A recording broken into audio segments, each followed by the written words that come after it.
Charu, has been long established that the Congress party just does not have its ducks in a row and it's functioning pretty haphazardly. But asking the party leaders the theme of discussion, isn't that all right?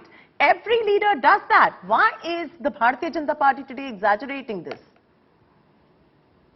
Chetty, the problem is not asking the theme of any discussion. The problem is that here is a leader who is not simply an individual. He is a person who is leading one of the primary opposition parties in our country. Here is a leader who is at the helm of affairs of this political party, criticizing every move of every other politician, especially in my party, without having to look at what he himself is doing. Now, he is supposed to behave in a responsible manner, but what does he do? All you have to do is look at his parliament attendance. You can file an RTI to find out how many times he's even uttered the name of his constituency on the floor of the house. He hasn't. He has misplaced priorities, and that is the fact. It is his misplaced priorities. It is him speaking and echoing the language of India's enemies here in this country which is causing problems. There are issues which have to be above politics. That's why you have to unite and you have to be an Indian first. Everything else comes after. He fails to unite on even issues like that. So it is not about discussing what agenda his party has today. The agenda of his party does not matter very much because the people of India have spoken and spoken many times and they have shown Congress its place. But yes, it is important. Yeah. But before I go to Aishwarya, Charu, isn't it the job of the opposition in a democracy to continuously question the government in power? And that is exactly what he was doing. Yes, I agree with you, but this questioning the government in power has to be in a positively critical manner. It has to be with suggestions. It has to make it clear that you are going to be supporting your country, your countrymen above every other thing. It's no secret that he's not supporting India. He is hailed in Pakistani parliament. He's applauded there for his statements. His statements are used by the media there against our country. He speaks the tone of China repeatedly. This has been proved very many times. Also, like I said, he seems very reluctant to lead, and that's one of the reasons why his party is struggling to remain in power. It's actually come down to a point where his party is in power in only 2 states independently in a country like this, where they claim to be the grand old party. So that's not going up, that is going downwards, spiraling downwards, and it concerns me because I'm a concerned citizen. We need a good and strong opposition in place. Right. Aishwarya, I want to come to you now. How do you respond to Charu and the Bharatiya Janata Party and the optics of how all of this is looking? Rahul has attended a wedding when Maharashtra was in shambles. That too of a Nepali diplomat's daughter who actively supports Nepal's claims over regions of India's Uttarakhand.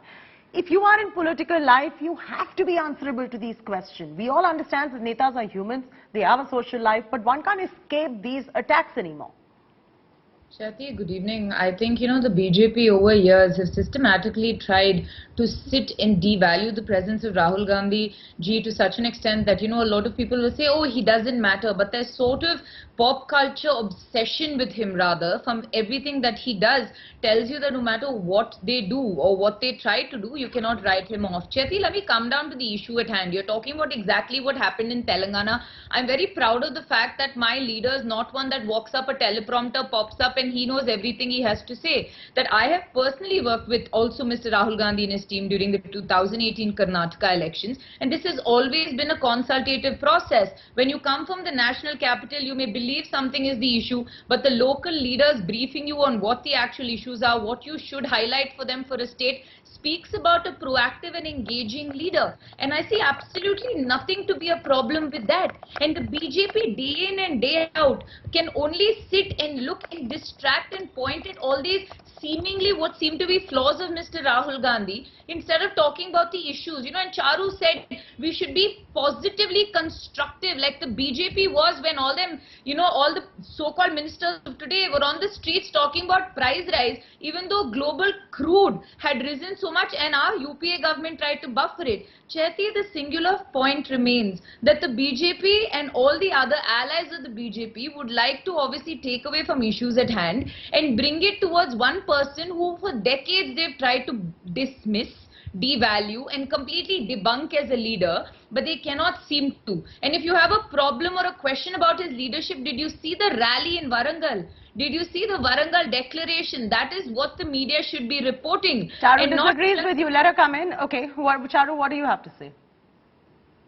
So curiosity in rallies does not translate to votes. In Rahul ji's case, that happens to be true. So I'm sorry, Aishwarya, I do not agree with you. Just having people turn up at a rally does not mean that they will be voting for you when the time comes.